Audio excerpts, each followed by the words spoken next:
দীর্ঘ ২ বছরের ধ্বংসযজ্ঞের পর গাজাকে বসবাসযোগ্য করতে এক বৃহৎ পুনর্গঠন পরিকল্পনার ঘোষণা দিয়েছে ফিলিস্তিন সরকার। বৃহস্পতিবার এক সংবাদ সম্মেলনে প্রধানমন্ত্রী মোহাম্মদ মুস্তফা জানান, আরব ও আন্তর্জাতিক বিশেষজ্ঞদের সহায়তায় গাজায় পুনরুদ্ধার ও পুনর্গঠনের জন্য ৩ ধাপের একটি পরিকল্পনা প্রণয়ন করেছে সরকার। তুর্কি সংবাদ মাধ্যম আনাদোলু এজেন্সির তথ্য মতে ৫ বছর মেয়াদী এই পরিকল্পনার মোট ব্যয় ধরা হয়েছে $৬৭ বিলিয়ন, যা বাংলাদেশি মুদ্রায় ৮,১২,৫৪০ কোটি টাকার কাছাকাছি।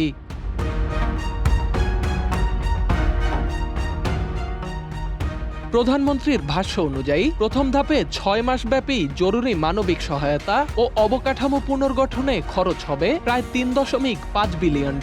দ্বিতীয় ধাপে ৩ বছরের উন্নয়ন প্রকল্পে ব্যয় হবে $৩০ বিলিয়ন।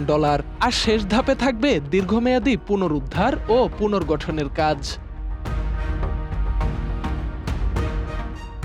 সংবাদ সম্মেলনে উপস্থিত ছিলেন বিভিন্ন কূটনৈতিক, আন্তর্জাতিক সংস্থা ও উন্নয়ন অংশীদারদের প্রতিনিধিরা। মুস্তফা জানান, পরিকল্পনার অর্থায়ন নিশ্চিত করতে বৈশ্বিক সহযোগীদের সঙ্গে আলোচনা চলছে। আর যুদ্ধ শেষ হওয়ার ১ মাস পর মিশরে অনুষ্ঠিত হবে একটি আন্তর্জাতিক পুনর্গঠন সম্মেলন।